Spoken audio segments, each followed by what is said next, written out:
Ladies and gentlemen, welcome back to the podcast. We missed a week, but really happy to be back. Today, we have with us Maestro Hamilton Souther. You'll have seen him on the Aubrey Marcus podcast, as well as Kyle Kingsbury and a slew of other podcasts. Really incredible conversations. Maestro Hamilton Souther is an ayahuasquero with decades of training in the Amazon, where he cultivated skills that would bend most people's imaginations, even those who have explored these medicines. He speaks on the evolution of shamanism and the use of plants to heal or manifest. We're going to dispel some of the rumors surrounding ayahuasca being a cure-all, as well as quell the fears around ayahuasca being purely dangerous or cult Kool-Aid. We're going to talk about what power means in the inner worlds that can be navigated with the use of these powerful plant medicines. I'm super excited for this conversation, so let's get Maestro Hamilton Souther in here on the Ben Stewart Podcast.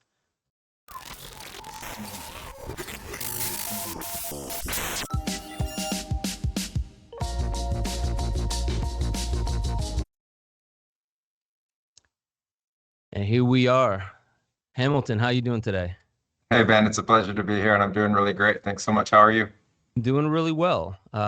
It's a little bit cooler here in Nashville than it probably is down there in Iquitos, Peru. But I really appreciate you taking the time.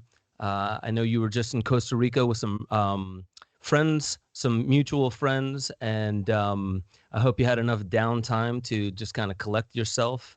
And actually, that might lead me into the first question, which is I really want to know, how long have you been working with the plant medicines to get to the point where you could be doing international travel right after having these experiences and then hop into a podcast? Do you ever need like real downtime, or is it just like clockwork now for you? No, it's pretty much like clockwork. It's like anything else, that you get comfortable with. But yeah, no, I probably took like 4 or 5 years to get really comfortable in that way.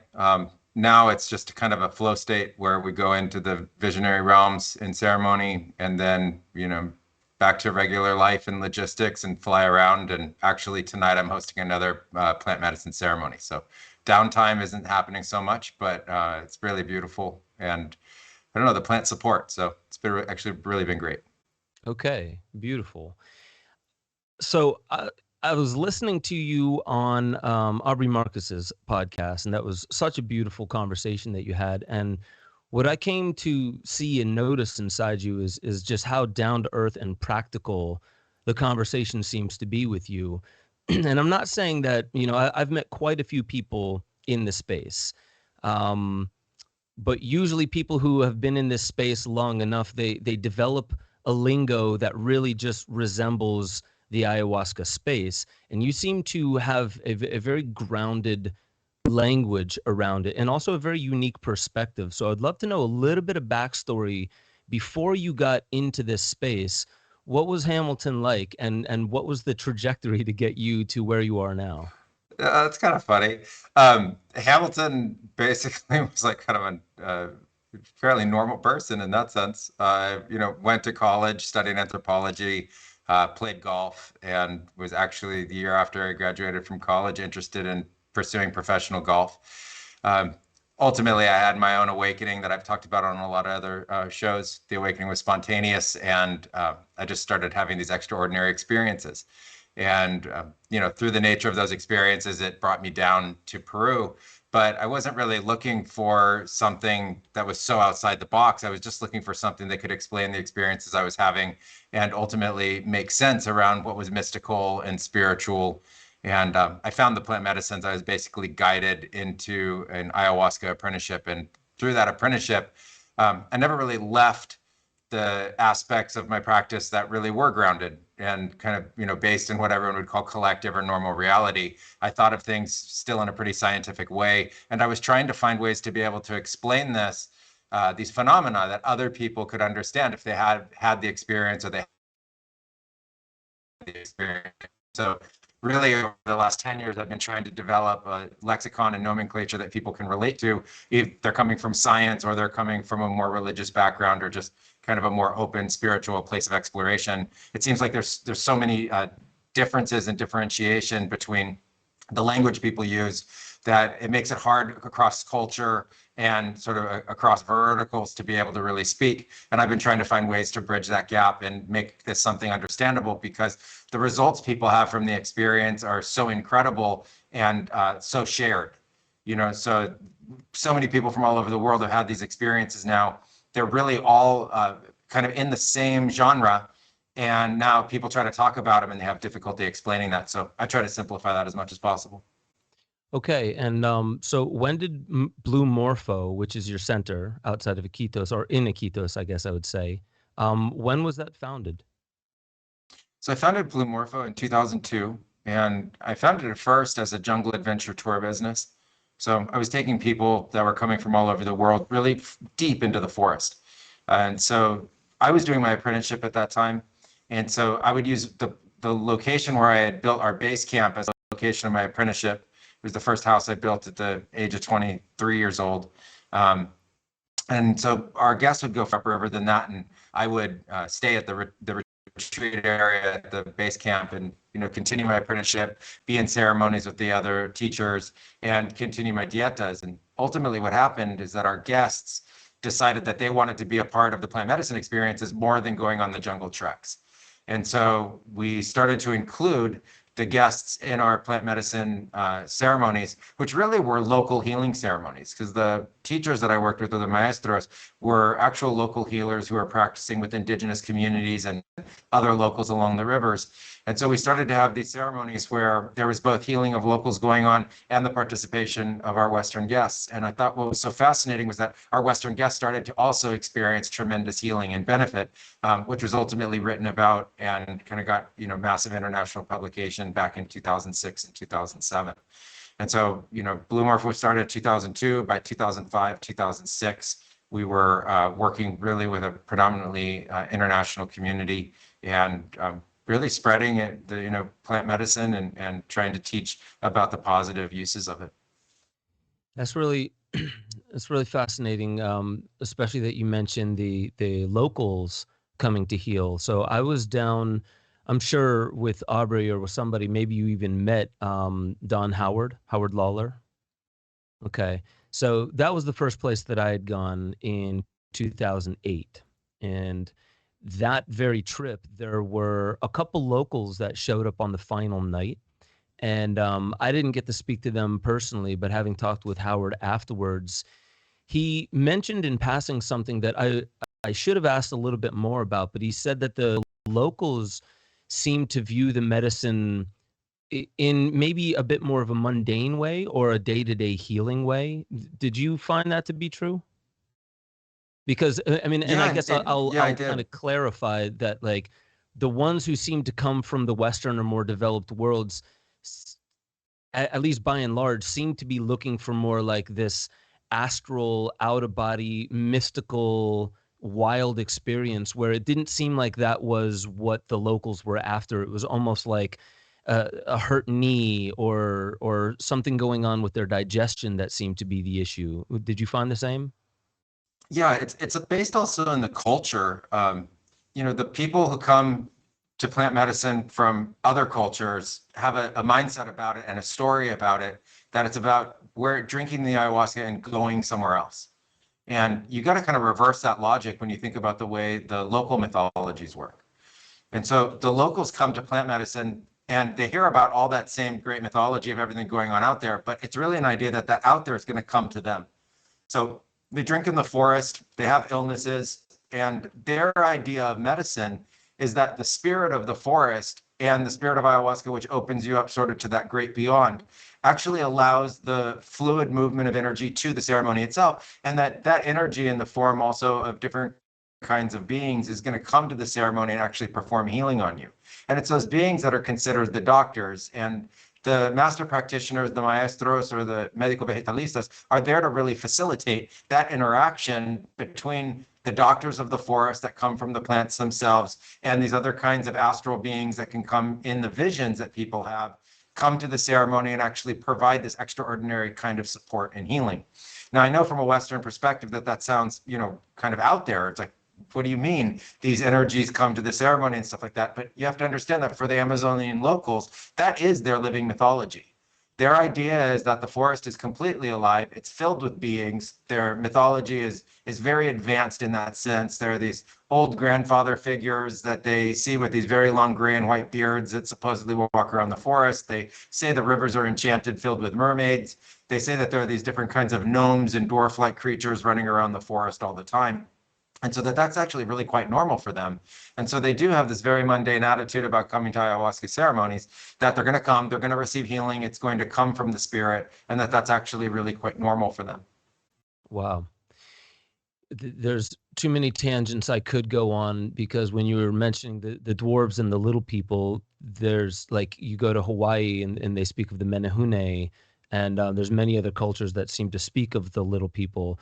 But I don't want to go down that rabbit hole. What I would like to ask is these locals. So from what I also experienced, because I had another chance to sit with some locals in, they were actually Colombian, but we were off the coast of Bahia, Brazil, and we did some medicine. And what I noticed was, particularly Westerners that would come in, the challenges that they would face would seem to floor them, and they were just like out there and moaning and groaning and really having like a lot of difficulty orienting to whatever was their process. And when I didn't notice any of that with the locals. I don't know if that was too small of a sample size, but I didn't notice like them like rocking back and forth or having real difficult times with it. Would you say, is that normal, or do they have similar kinds of difficulties with it? I think both groups can have similar kinds of difficulties, but there's also a kind of experience where there's this idea of concentrating and going into kind of a deep inward meditative experience. And that concept is popular, and it's kind of known amongst the local people that that's what you do when you go into an ayahuasca ceremony. And it seems like the Westerners have also created a culture around kind of freaking out or thinking it gets too much for their ego. And I think the difference is that the local people understand that they're going to go into a deep communion with spirit. They're going to have visions, and it could become very strong. And as they do that, they go inward and they kind of anchor and ground within themselves. I have seen locals, start to scream and have those kinds of responses to the experience. But typically when they're cleansing really dark things for them, that would kind of produce a kind of mild psychosis anyway. I think the Westerners, though, typically have a much more fragile ego, and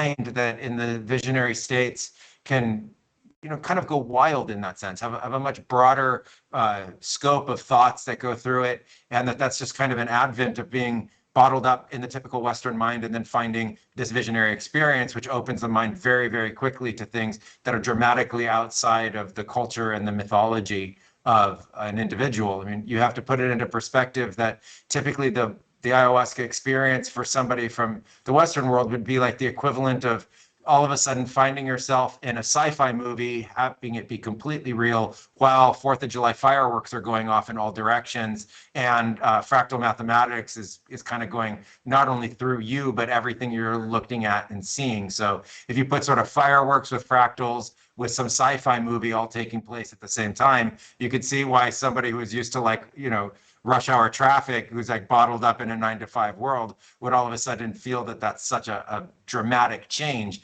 that it could produce a very dramatic physical and mental response. Yeah, that's such a good way to put it. So then you established Blue Morpho in 2002. I would love to know, not that it really matters as far as like a badge of honor, but how many times would you say you have experienced the medicine? Yeah, I mean, we don't really count. So you kind of average by the number of years that you've been doing it, and kind of an average of the number of ceremonies per year. And so with ayahuasca ceremonies, I've held somewhere around probably 1,500 to 1,600, professional ceremonies. Wow. So I have a question that keeps coming to me, when people have asked how many times I've done it, which is like, just shy of maybe 100.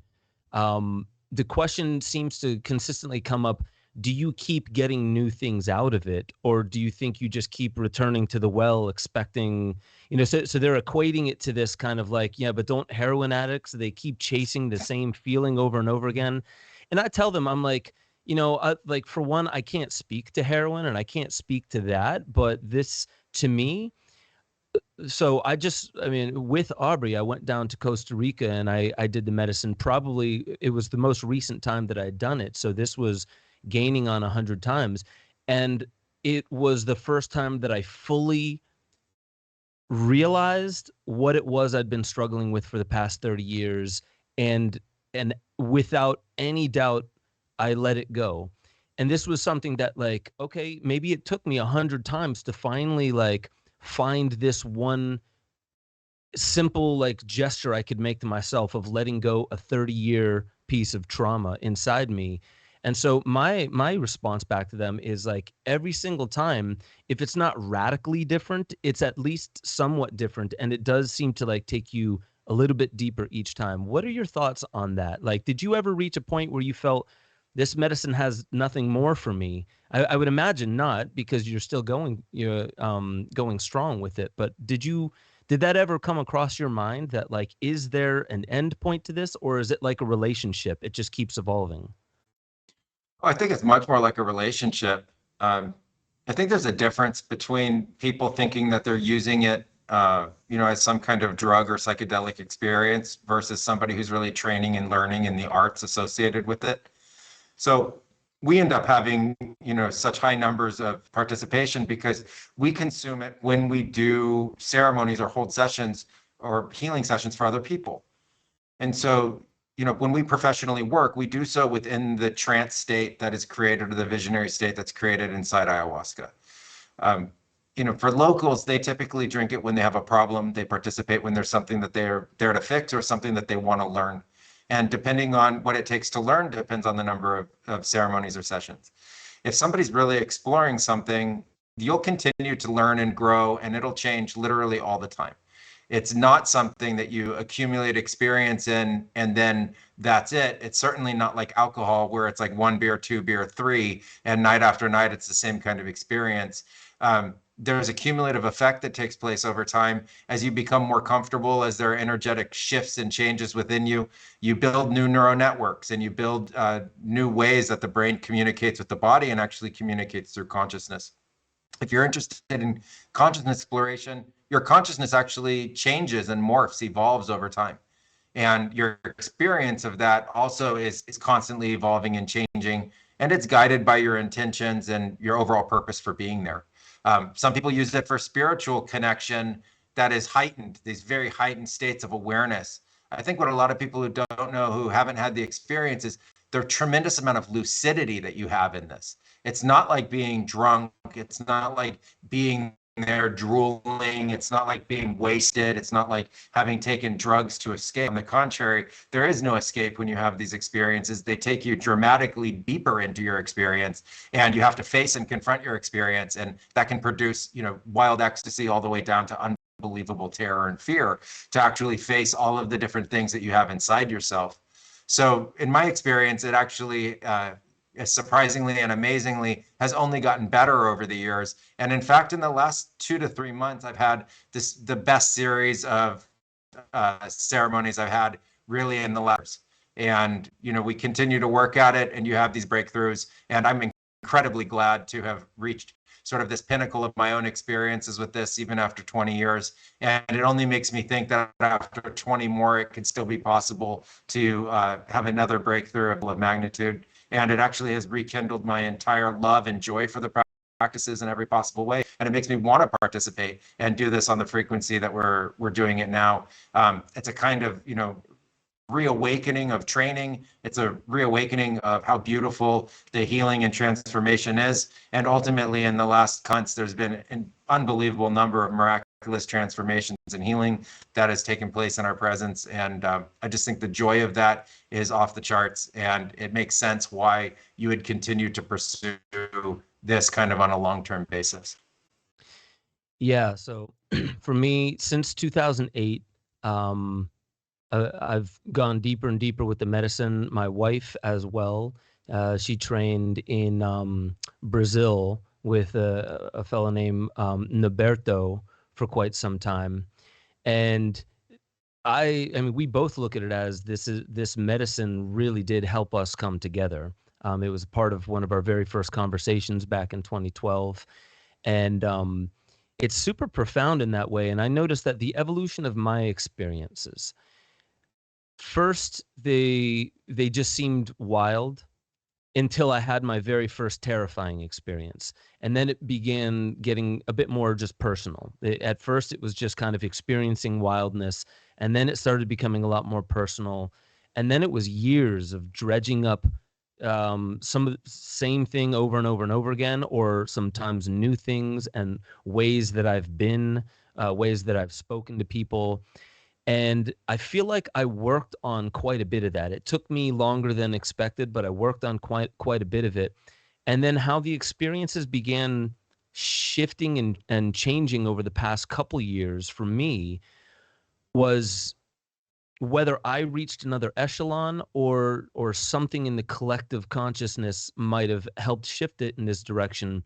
But I started getting visuals in a sense where first I would be at a round table with Mother Ayahuasca, who never looked the same each time, never looked the same, but then representatives of not just different nationalities or ethnicities within people, but also like different kinds of beings. And this is like a recurring invisible secret society or round table that I keep coming back to. And what started happening from there was a lot more of a focus on this collective thing that's happening on the planet right now. So it wasn't as personal anymore. It was a lot more about like, okay, now that you've worked through some of your own shit, it's time to start doing some work in the collective sphere. It's not always about you and what you need to get over. My curiosity is just your take on that is, because I would imagine there's truth in both these things that I might say as possibilities, but is that predominantly the fact that I just kind of cleared some of my shit and I'm allowed to graduate to this level? Or is this also, and I'm asking you because you've had so many of these experiences, do you feel that these experiences are also changing with time for the collective? Yeah, that's actually a really interesting question. First of all, when I unpack some of the things that you said, there's commonalities for a lot of people, like the round tables and meeting the head medicine beings of ayahuasca and beings from, other locations. And so I'm not really sure how like sci-fi, the way it gets presented in a Hollywood movie, this really is, as more like intradimensional. And I like to think that in a expanded dimensional kind of capacity of the field that we call the universe, that there's the ability for these other kinds of beings to exist in consciousness and communicate through consciousness itself, which I think is a really unexplored frontier and one of the last places for the this generation of pioneers. And so I think there's a lot of language that gets used that ends up being confusing for people when they're trying to understand, unpacking kind of like what you're saying, like, oh, where do those beings come from? And, were they in a spaceship and those kinds of things? I think that, we're really talking about something that is more like a manifestation within a vision itself. And it seems when you're in those visions that it's completely ordinary and normal that those beings would be sitting there, although it is usually quite impactful. It's like, incredible that it's happening, but it certainly doesn't have that sort of hyper vibe of like sci-fi Hollywood associated with it. It's much more like you really are at a round table and there really are a bunch of beings there and they really are interested in discussing the future of the planet and what we can do to improve it and better it. And it seems like ayahuasca, as well as other visionary medicines, are connected to these interdimensional beings that are found within our consciousness. I don't think this is like an us versus them thing. It's like somehow part of us, like deep in the roots of what we are, is really interested in actually preserving the planet, doing something great for humanity, really helping and calling us to become part of that mission, calling us to become part of a solution instead of a continuation of a problem. And that's actually becoming more and more common. I think that's also very fascinating and very important to understand that somehow there's a intraconnection between us all in this space that are utilizing these plant medicines. We're able to communicate with the plant itself. Sometimes it's just like direct and you're getting messages. Other times it's coming through like visions like you're talking about, but that there is an impetus and a desire for positivity, improvement, solution-oriented, creative problem solving. And it's always on a very big scale. It's always on a planetary scale or an interdimensional scale. It's about consciousness itself and about this evolution that's taking place. The second part of that, which is also fascinating, is there an actual evolution taking place within the plants, within consciousness, and within this interface that all these people from around the world are now engaging with, interacting with, and experiencing? And it would only make sense to me that it is evolving, and that as more people participate and interject into these spaces, that hybridization of consciousness, sort of like the flower of life, like the infinite Venn diagram, would take new shape and form and allow new thoughts to be intra-shared amongst all of us that are participating, and that would also allow the plants in this incredible expression of consciousness to express themselves in new ways, gain new visions, evolve in their own right, and also help guide and direct what they need as well within the world. To think that somehow we're like more than just the dominant species here, and that we have right to take over absolutely everything and use it however we would like, I think is a sadly very human, arrogant perspective to take. And I think the other species are looking for a way to not only help wake us up, but also to kind of scream at us, or very, very kindly say in a very nice way, please do something good for this planet. Please help us in a very direct, important way. Please support what's going on and do something about it. Please organize around it. And I always think the other part of that, which is also counter our own mythology, is that it's never in a sort of sense of conflict. So you go to these roundtables, you meet these beings, they're speaking about what the future looks like, and it's all positive about what can happen.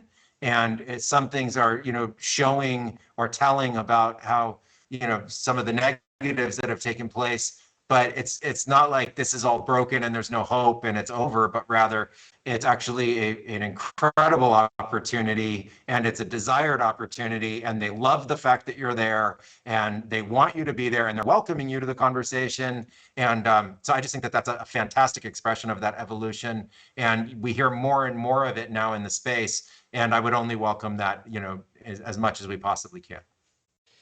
Yeah.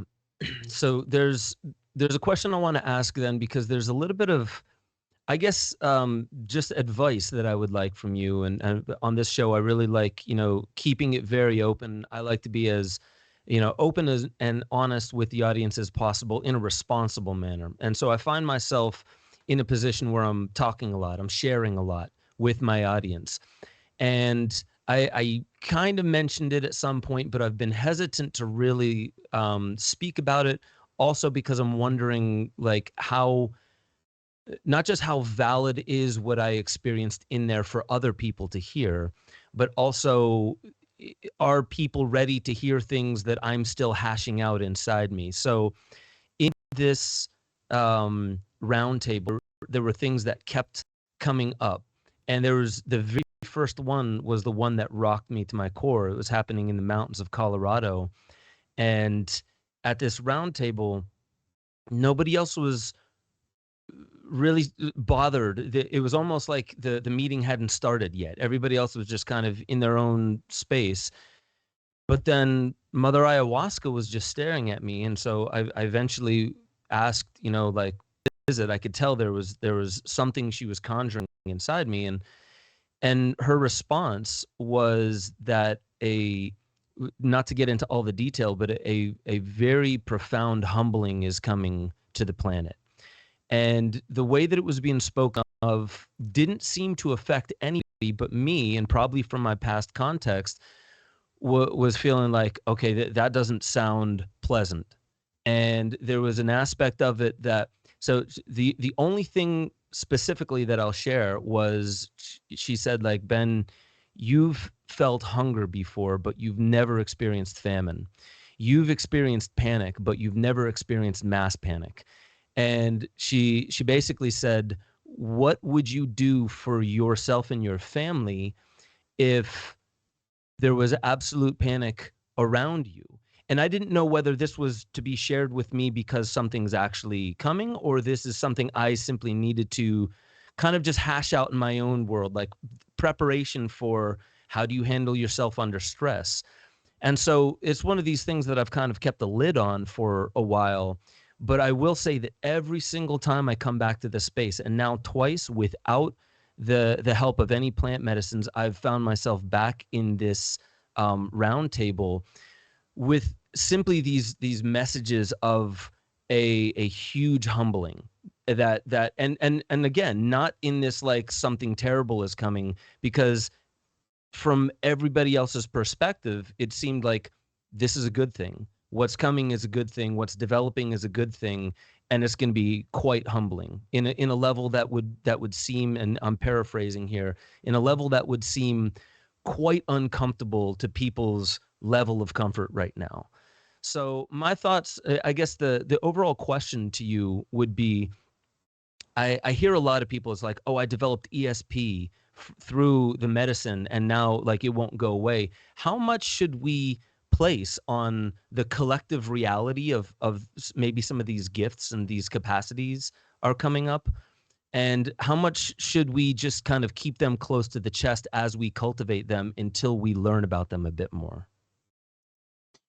But I think you need to, balance each kind of visionary experience you have with the nature of who you are and who your audience is, and really seek to be understood, to understand your own experiences and visions. On the personal side of it, I just see that a lot of people pre-conclude ideas about this before they realize they have to go through a process of evolution with those kinds of visions themselves.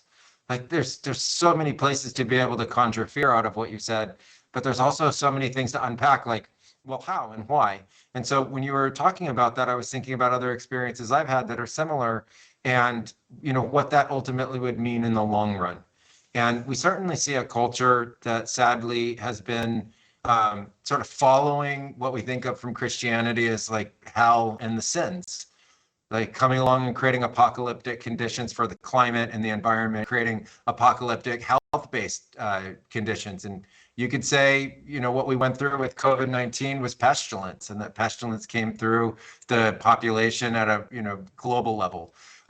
We are seeing a lot more kinds of natural disasters and increase in all different forms of climate change as well, and all the difficulties that come associated with that. It's not hidden understanding. It's everywhere. There's even like commercials about it, that someday, we don't know when, but water is going to be the source of war, and that there isn't going to be clean water enough for the entire species, et cetera, et cetera. It goes on and on and on. And I just stop and I think, who's creating that? Who's actually behind creating all of these situations? And the only group that's creating this are Homo sapiens sapiens. It's the humans of this planet are creating that situation. And they're creating it for themselves. They're creating it for their own species, which seems like a weird form of predation, that your own species would predate upon its own species within its own countries and cross countries around the world at the same time. And so I think while it's sad to hear that, I do understand why we would be headed in that direction. And I think, part of the solutions around that is, what can we actually do to make things fairer and more balanced and ultimately better for everybody? And how do we make sure that we have food for everybody? If there's visions that famine's coming, well, maybe we should prepare. And if there's, if there were ice ages that made a bunch of other species go extinct, maybe we should get prepared for cold. If it's going to get really hot, maybe we should learn how to figure out what to do with that and start to evolve. So I hear what could cause fear, and I like to turn the fear off. Don't create it about it. Think, actually, this is a telling direction of where our species is going. Lots of people have talked about it in their own right, too, from their own experiences. And it's something that we need to go through and ultimately deal with, because we are the ones who are creating these problems. We can't push these problems off to a third party. We can't make it someone else's problems. We can't, turn it over to a kind of divinity that isn't here part of Earth, that's, doing this to us, like our ancestors 5,000 to 10,000 years would have said. I think we have to take total responsibility for what we're currently creating and understand that this is our problem and we are the solution. In terms of talking about it and, sharing visionary experiences with others, well, I think you have to pick your audience to really describe the nature of those experiences and give the right context to it. So, some of these experiences we need to hold very close to the chest. They're our own. I think when they're fully realized, it's easier for people to understand than when we kind of put half-baked understandings out there. And at least in the ayahuasca work, it's important to understand that some visions are fully understood in seconds.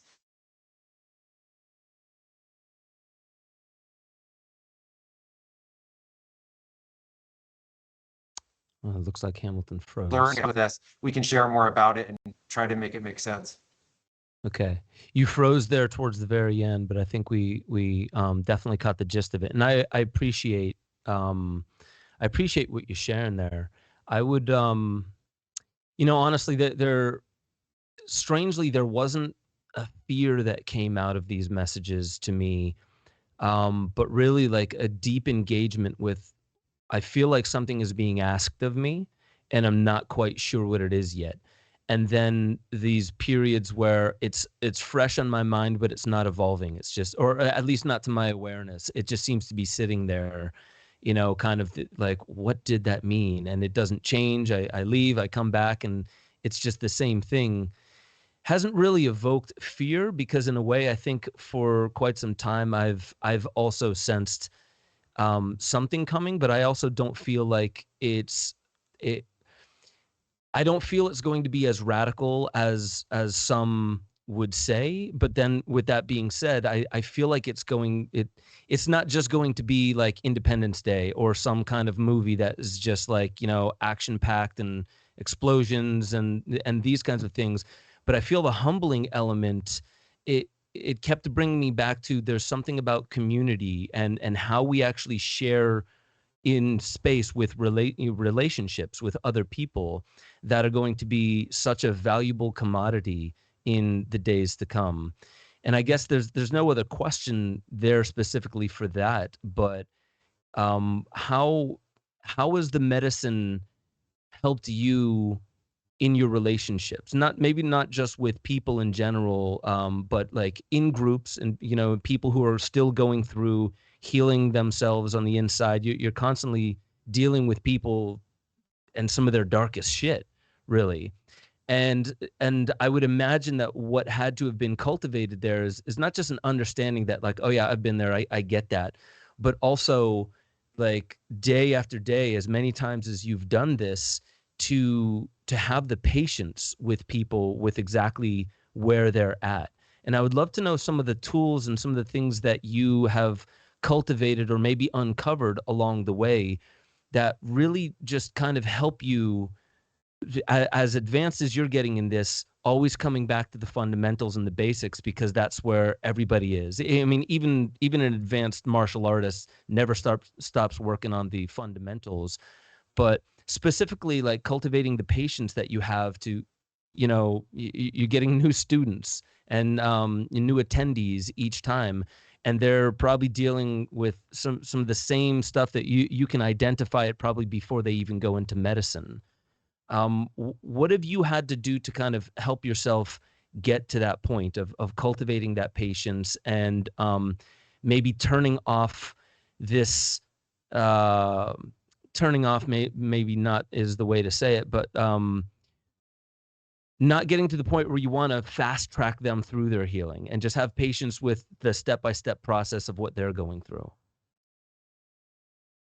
Well, you can't actually accelerate somebody, beyond where they're capable of going. So I think one of the beautiful things about plant medicine is that you understand through your own experiences what other people have to go through as well. And so, you did ceremony after ceremony, and in it, you received healings of different kinds, and you go on that path yourself. It's experiential instead of being theoretical. In that, you learn virtues along the way, like you purge out your impatience and you learn patience, and your frustration gets turned into compassion, and your judgment gets turned in, and criticism gets turned into love. And you realize that everybody is in one form or another connected to the sort of self-identification of their story. And so that the emotions and the pain and that they go through while they release kind of all the hardship that they've been through in their life is just part and parcel of the experience itself. And you don't get so identified in the stories. So one of the tools is to really recognize what is story compared to what is truth. And truth is the love that underlies all the pain and trauma. And truth is the great purpose that sits behind our lives, not the micro details that went the way we wanted them to or not. Truth is the really high level teachings from the great mystics that are out there in the world that we know of, like unconditional love and unconditional compassion and eternal patience and willingness to be there for each other. And as you said, community and forming the nature of that community and really supporting that community. In terms of like the negative stuff that people go through, I've been teaching people how to make that as simple and easy on themselves as possible. A lot of to that and really explore it, but I think we've already explored it. I think we explored it kind of nanosecond speed over and over and over again from the time that it happened. It seems like when we've been through trauma, it's like an echo goes through our consciousness that just never stops. It's like someone screaming into a canyon and it's just there. So I don't really see the need to like relive it and get all into it. I feel like we've already done that. When we finally get to these medicine experiences and these visionary experiences, I actually try to get everyone to focus beyond that on what's going to actually create the healing. And so we already know all the pain and suffering. We don't need to go relive it in a psychedelic state. If we turn and really focus on what's going to bring the healing itself, I think that actually is a much more interesting journey. And in doing so, we actually produce a faster response for the amount of transformation that someone's ready to receive in that moment. And you can also help get them ready in an accelerated nature to be able to continue their own transformation as well. You have to understand that this is a process. It's always a process. And if you love that process for people, which I do, I think it's a fascinating process and it's a miraculous process every time. It's helpful then when you do go back to the nature of those basics. And one of the things that I always loved about the ayahuasca sessions or ayahuasca ceremonies is that they start in the basics. You start with the invocation and the intention of the ayahuasca to be a form of medicine and to be able to help everybody. You ask it to know the intentions of everybody. And you ask it to hear those intentions and work with that person in the gentlest and kindest way possible to have somebody go through the process of transcending those intentions and fully manifesting them. And then the ceremonies take place, which have been talked about a lot, and it's a wild exploration of this incredible matrix of light and substance and color and presence and spirit that ultimately can be channeled into source and totality and this epicenter of knowledge and understanding. That is what takes somebody through this both unwinding and expanding process that provides the healing and transformations themselves. Along that way, there are these massive breakthroughs. Along the ways it can get difficult. And I think I appreciate all of that, having been through it myself and also seeing what the miraculous results are associated with that fuels the passion to be able to continue to guide people and help them go through it. Over the years, I've realized there is a pretty consistent arc to this now. So as much as when we start, we like to think our experience is so unique only to ourselves, we actually find out that there's a tremendous sharing of consciousness and a tremendous sharing of mind and a tremendous sharing of the kind of the architecture or the structure of our thinking as we go through the nature of this process. And that's helpful because it gives us a framework that we can work with. So it's not just tossing everything into the unknown and hoping for the best. It's actually a real structure that we can follow about how to be able to really safely and professionally guide these experiences. And that puts it a bit on the rails.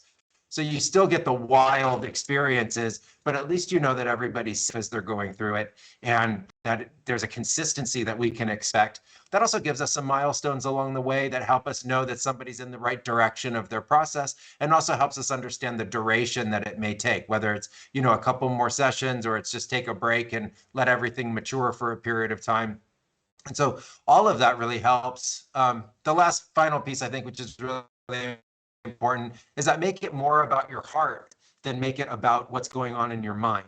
A lot of people get caught up in what's going on in their mind, and that's going to change over time. And so it can seem like, unbelievably dramatic when it's happening because it's the super intensity of your thoughts. But I like to hold up a cigarette lighter and kind of flick the light like that and say, the amount of energy in that cigarette lighter was more than the energy in your thoughts at that time.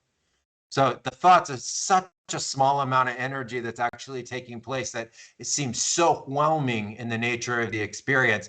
Please recognize how finite those thoughts really are, but that the energy that comes through the heart is the sort of eternal presence of love and healing, and also like the real core of your truth and the real core of your spirit, which is what's ultimately being unveiled through this process. And that's what's where the source and fluidity of the transformation of your spirit and the evolution of your consciousness is going to take place.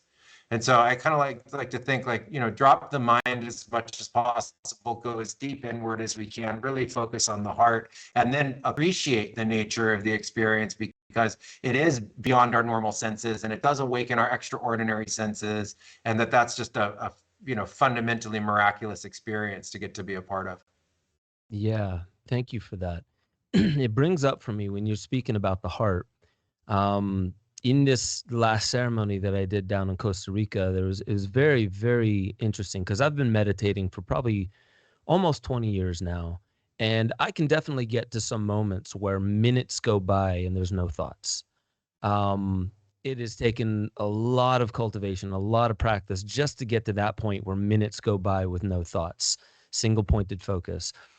I noticed that the only time I've ever exceeded a few minutes was in this last ceremony after.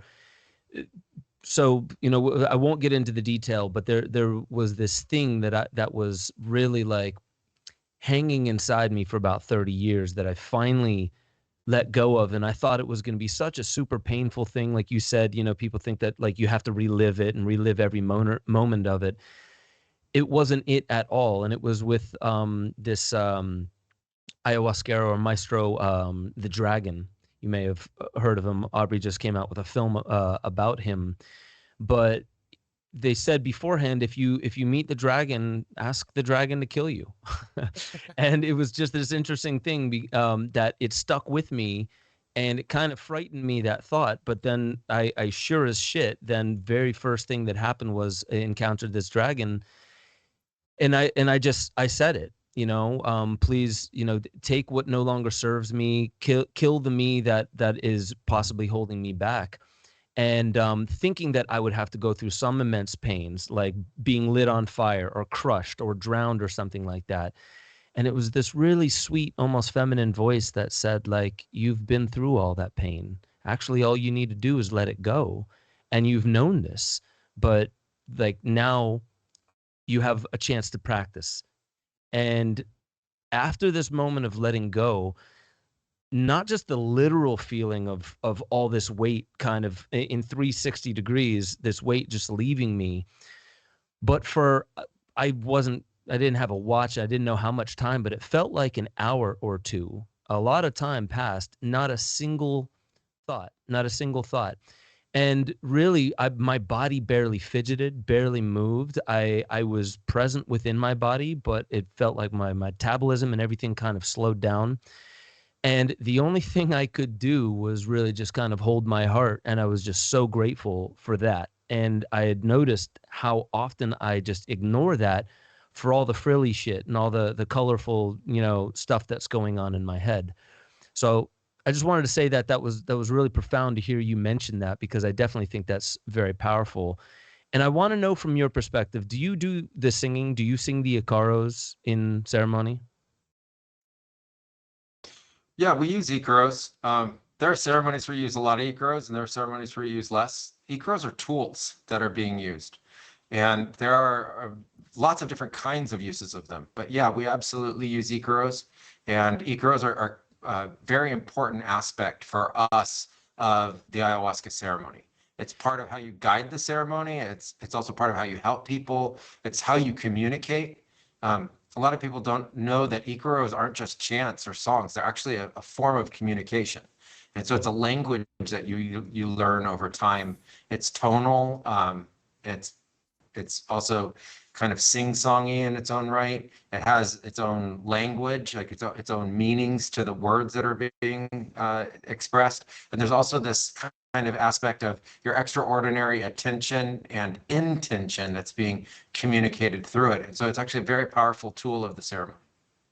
Yeah, I mean, so as a singer, I come from a long background of like, I was in a professional touring group for quite some time, and I had to get out of that because I was using my voice very angrily, and the music was progressive rock, and there was this intensity I was conjuring on stage every night.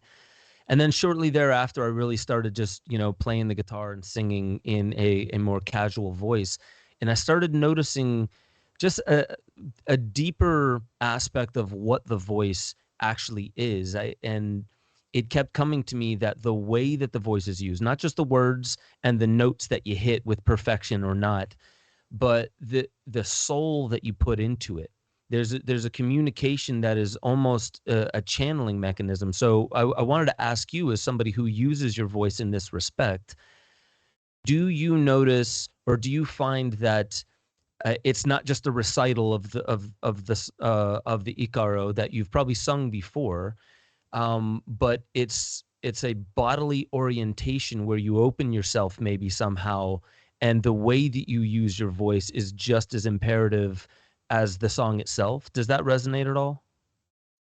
Yeah, it does. It resonates tremendously. I think the idea of there being a song that can be repeated is not really fully understanding the Icaro. So the Icaro it can be a repetitive pattern, like used night after night after night, the very same one. It can be used for the very same reasons because Icaros have purpose. So there are Icaros to call more visions. There are Icaros to intensify the experience. There are Icaros to help mellow out the experience. There are Icaros to produce healing. There are Icaros to expel darkness and bring in light and open up different realms like astral realms or plant-based spirit realms, etc. So there's all of these different kinds of Icaros, and some are ones that you'll literally learn on the spot. You'll be using for the very first time ever. Others are deeply entrenched in the traditions that have been around for thousands of years. But you, as the practitioner of that Icaro and the channel through which that Icaro is flowing, dramatically changes the purpose and the effect of it. And that's part of the communication. And so you have to not only know the idea of what you want to create with it, but also the state that you're in to adjust for that. So if you're in a really happy place and you express the very same notes, it's very different than if you're in a somber place and express the very same notes. So your own vibration affects it, where you're coming from, what you want to communicate, how you want to communicate it is all part of that expression at that time in that ceremony. The other thing to understand is that for most of us, not all of us, but most of us do not have like a set playlist going into a ceremony, right? You have different heroes and you know that they're available to be able to use them, but they very are much a different tool. Like this is a hammer, this is a screwdriver, this is a wrench, these are different tools to use at a different time. And so when you go in, you're reading the room, you're reading the people, yourself, you're seeing what the energy of the entire place is like, which goes beyond the people in their own right.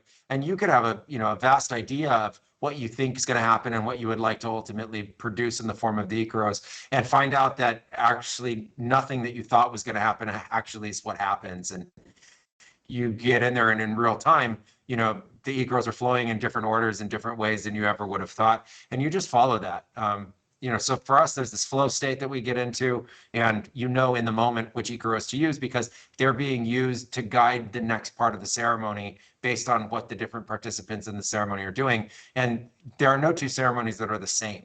Because even if you do ceremonies multiple nights with exactly the same number of people, with exactly the same participants from one ceremony and another, they have changed state. So even if you have everything the same that it would look like from the outside, now the entire group is in a different collective mind state. They're in a different collective consciousness state. They're in a different spiritual state at that time. And so that's going to also affect the nature of the ceremony that night. I think the other thing that's really interesting about Icaros is that a lot of people think that you're using Icaros to respond to what's going on in the room. And it's actually not. It's more like a surfer catches a wave and actually stays in front of the wave, and the wave pushes the surfer. The Ikaro is actually for what's happening and for what's to come next in the ceremony, not what we're responding to because of what just happened. And so what's happening next is what matters, and that's actually how you guide. That's how you can stay in front of the ceremony as it's going on.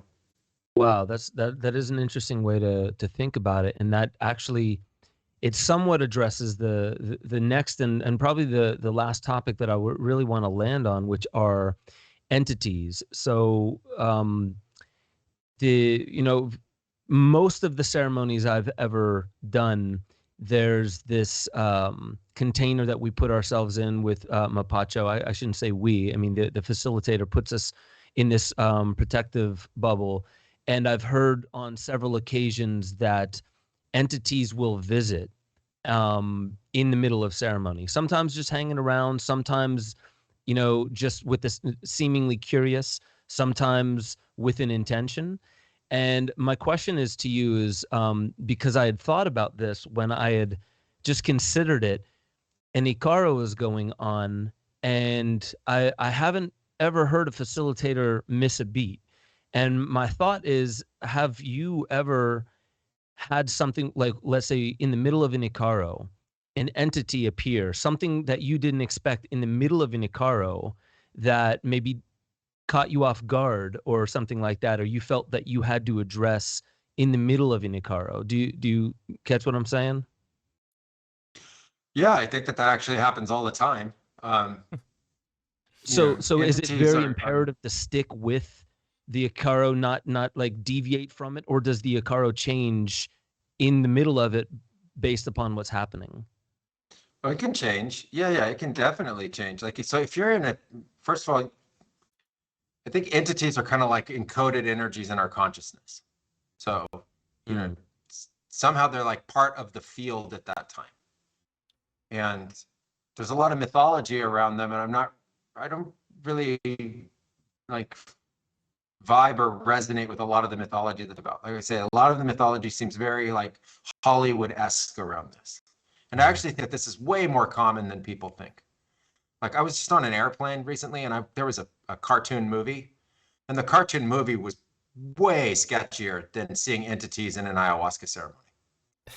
Like, way sketchier. These 3D rendered, computer graphic, AI driven stories, like broadcasting all the same message into 200 people on an airplane, all at the same time, with like 30 lined up scenes showing everybody images of things that could possibly never happen in nature, just going straight into everyone's mind, and everyone just nodding their head, like all laughing at the same time, all in exactly the same collective trance with that thing. Those things to me are entities that are on the screen.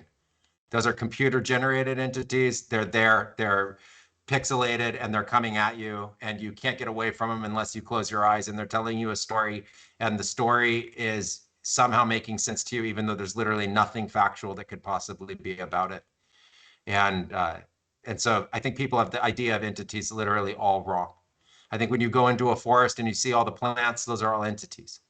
They're an energetic form that has been created here over billions of years that we barely understand, and we just call plants, and we barely have any idea what's going on with them. So, people want to think that the entity is like a gnome that walks out of the plant and comes and talks to you, like with a little pointed hat on and like little curly hair and stuff. And the plant itself, to me, is the entity, not whether you see a gnome or not. And so, when you're in this field, the field is, going back to your immediate question around entities, the field takes on shape and form. And the field is this incredible geometry of fractals. It's not empty space, or it's filled with prana. It's like spongy.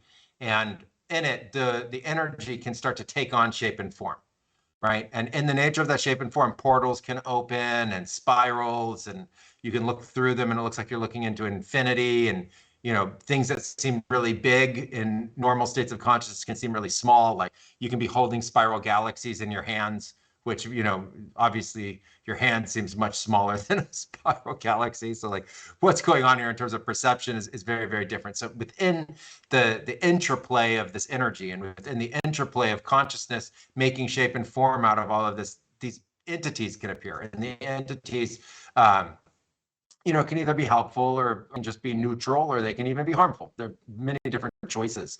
And I like to think of it as that the energies just represent truly they are. So an apple is an apple, a banana is a banana, and that energetic shape is that thing. So if that energetic shape is the mother of ayahuasca, hallelujah, that's a beautiful thing. If that energetic shape is like some kind of gnome, dwarf, horned little creature, people see those all the time, like, okay. If the energy is anaconda, like, what is it doing? So I always ask people, I saw an entity, and I'm like, yeah, what did it do? Like, just what is it doing? How does it express itself? Right. So we get into ceremony, and people are filled with these things in their consciousness, not in their bodies. It's not like they're walking around stored in their cells, all these little like micro entity creatures. It's like somehow in the formation of consciousness, which we're barely tapping into and understanding yet, in this vast frontier, there's this like soup of shapes and energies. And they seem like they're astral, some seem like they're Earth, some seem like they're straight up extraterrestrial, some seem like they're demonic, some seem like they're angelic. Well, funny enough, we have mythology for all of those things, right? So somehow it's in our mind, somehow it's in our stories, somehow it's in our past, and we have history and historical reference to look at. So these things are just kind of like in there. And one of our jobs is to know how to interact and deal with them.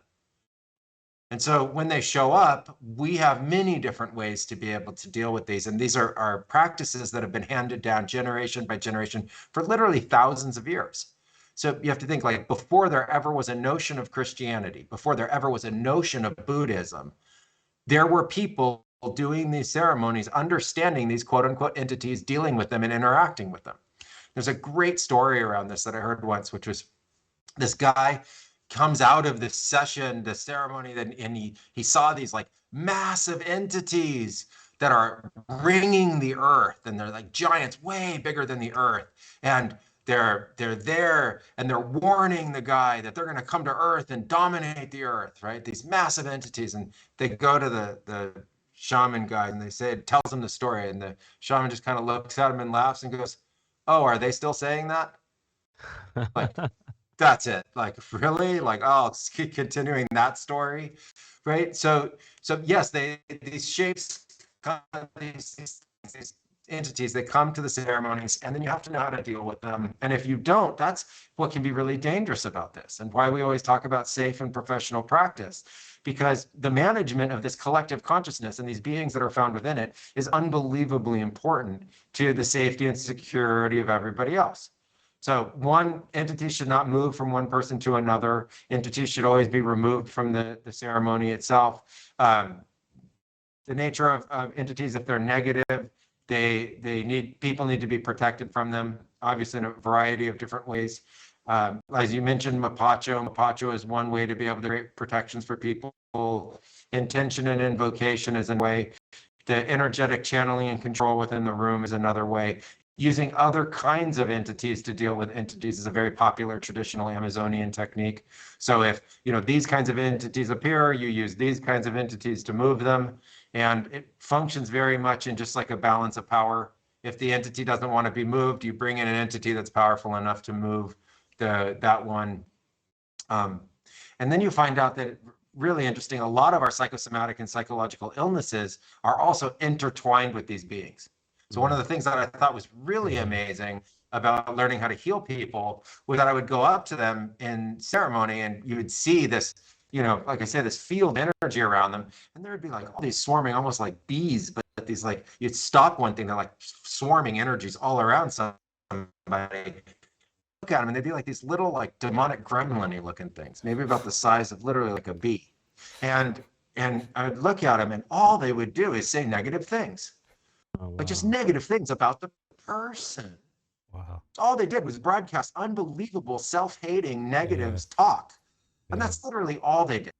And you just take the shakapa, which is a sleeve rattle, and makes the shook sound. And you'd play it around the person's head until all those entities were gone. Right? And lo and behold, for the first time in the person's life, the negative self-talk would go away. The self-berating thinking would no longer be there anymore. The pain and suffering, the anxiety and depression that they felt around having this like voice that would just never stop in their head, would be gone. And so I started to say, wow, there's actually a relationship and vision to these kinds of entities and a person's mindset and the way that they're thinking. And I thought that was like a fascinating discovery that, we made about 15, 20 years ago on how to actually be able to help people that have, what people would think of as like, typical Western psychological or psychosomatic illnesses. So I started to see in consciousness this intertwined reality between the entities and what people were actually experiencing. And I knew it was kind of beyond quote unquote normal, but again, we were tapping into this frontier called consciousness and seeing that inside it wasn't empty at all. And it wasn't just filled with thoughts, but it was also filled with these things called entities or these like energetic shapes. And they had a profound effect on our mental health and well-being. Wow. Wow. Okay. That ticked off a lot of boxes for me. So thank you.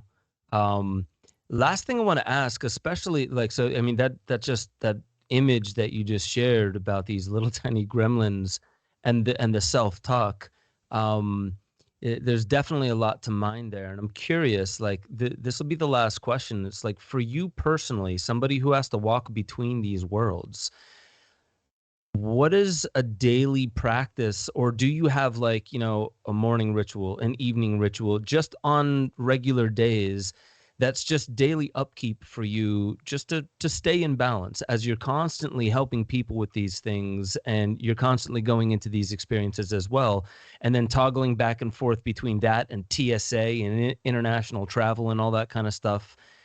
Is there something that you had to introduce into your daily life that helps you just maintain your balance and keep you not just in tip-top shape in your immune system, but also in your, I guess, more psychological, spiritual immunity? Yeah, I think that that's natural for anybody. I think it's probably pretty equally balanced, really. We go through a lot of training for the work that we do. And, I hope that that's been sort of presented in the nature of the conversation that we had. So within that, there's also a balance, right? Like an endurance runner can run a lot of miles, and somebody else would say, like, wow, how do you do that? It's like, well, did a lot of training to run the nature of those miles. Done a lot of training to be able to be in these spaces as often as we are. And I honestly would not recommend it for other people unless they also wanted to significantly train and dedicate their life to it. That being said, it's the normal daily life that's much harder than the movement from these sessions or ceremonies into normal daily life and back again. That a lot of people think is where the stress is, but it's not. It's when we're doing 5, 6, 7 straight hours, 10, 11, 12, even on computers, and we're dancing between chat apps and internet and business and all of the complex logistics that sit behind organizing everything and running businesses and being in really what is just typical modern everyday life, where the real stresses are. It's like there's a kind of tiredness that starts to really accumulate over time, and sleep starts to get affected. And there's sort of digital dissociation, like a mild ADD that starts to form from dancing between these algorithms and apps. And then there's, the things that you would try to do to kind of get away from it. And I think that's where a lot of people start to develop their spiritual practices. And I don't think we're any different in that way. What I've found that works best for me personally is to do lots of little things throughout the day instead of big things. I have a lot of difficulty unless it's sitting down to really do a session or work with people to actually get the time to get away from it all. And so, our daily routine is just so packed with so many different things. In the morning, like when I take a shower, I'll do something in the shower. I'll ask the water to balance me and cleanse me. And I'll take a couple of breaths, throughout probably, every couple hours throughout the day. I'll just stop everything. I'll recenter, 2, 3 deep breaths, calming the mind, some self-invocation, just like, hey, calm down. Everything's fine. If any stresses have gotten in, release them. I find that to actually be really easy to be able to maintain the upkeep. And then we have the sessions themselves. And those are obviously helpful because you're back into the medicine and the visionary states, and you gain benefit from that. But for sort of normal maintenance and stuff like that, I try to remember love and how much I love and the things I love.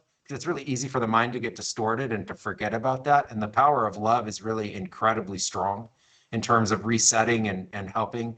So I try to go to the things that I love like my dog, I completely love my dog. So I like go to my dog every day, 3, 4, 5 times a day and tell him how much I love him and connect with him.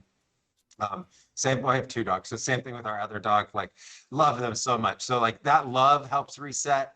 And then just like, if I get stressed, just remembering that it's not worth it. Like if soon as it's over, calm back down. Practicing how to calm down is an unbelievably important skill in today's world. Like everything around us is designed to jazz us up. So even like the things that we drink in the morning are things to make uppers. And then the dopamine reaction in the brain working on computers, even if you're just like on email software, there's all of this like psychological distortion inside it to keep you using it and engaged with it, even down to like the little impulses of like when you send an email, you get the sound, right? These are these little rewards that come through that kind of changes the dopamine in our brain and our brain chemistry and stuff. And so to recognize that that's kind of like little manipulations and to drop out of it all. Recenter around what really matters to you, because it's easy to get distanced from that. So like if your work is important to you, if your family is important to you, it's really easy to get flipped around and have that become a problem. Like I don't have enough time and I want to be with my family. I need to be spending more time with my family. Like those kinds of thoughts can come in. Like chill those out to the best of your ability and go back to the heart and just reinforce why you want to be with them in the first place. Like how much you love them, how much it means to you, how much the bond is important to you with your loved ones.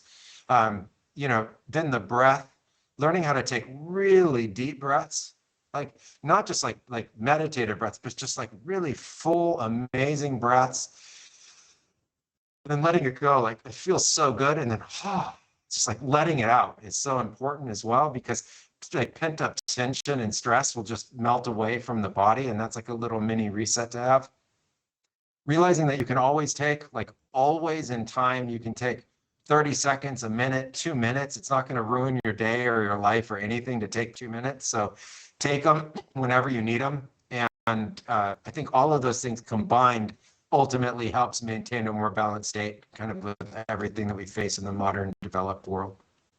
I love that. And I really appreciate you also showing that, like, we all toggle between tasks, and a lot of the mundane stuff is really what seems to drain us. It's built into the way that our society seems to operate, and it's important to realize that whether you're toggling between your inner world and ayahuasca and back to a more mundane form of work, sitting in front of a computer for hours and hours a day as a filmmaker, it is one of the biggest drains on me. And just adopting a posture that's seated for 12, 13 hours a day needs attention, needs this upkeep. And as we've come to the end of this, I want to make sure that the audience knows how to engage with you, or anything that you want the audience to know as far as finding Blue Morpho, or anything that you have coming up that you want them to be aware of.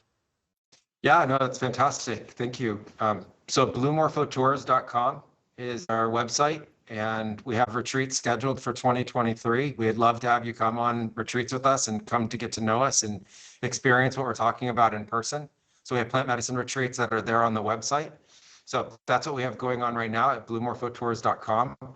And then we're right now in the process of creating the Blue Morpho Academy, and we're really excited about that. This is going to be the first school to teach coaches and practitioners and facilitators a standardized knowledge base around all of the different kinds of plant medicine and psychedelic practices, so that as the psychedelic awakening and great renaissance is taking place, if you're a person who facilitates or helps other people and coach other people, you'll have a way.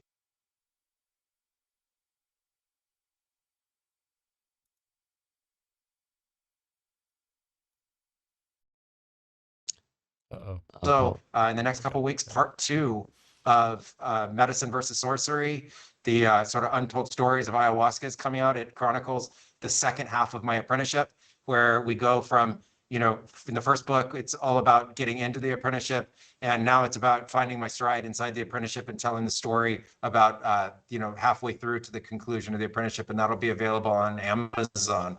So Blue Morpho Tours, come and visit us. The Blue Morpho Academy is going to come at end of Q1, beginning of Q2 next year. And Medicine versus Sorcery, the next chapter, part 2, is coming out. So all of those things are super exciting. And you can always find us on Instagram at Hamilton Souther Official and also Hamilton Souther on Facebook. Beautiful. Thank you so much for the time that you shared with us today, man. This was really enriching for me, and it's also very serendipitous how it's helping me in this specific point in my life. So I really want to thank you for spending the time and coming on this program.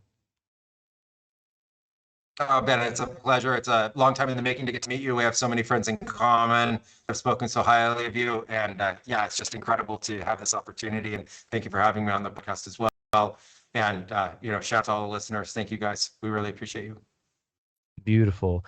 Ladies and gentlemen, everything that Hamilton said as far as how you can engage with what he's got coming up, I highly suggest you do so. Please go to the website. All that information is going to be in the show notes below.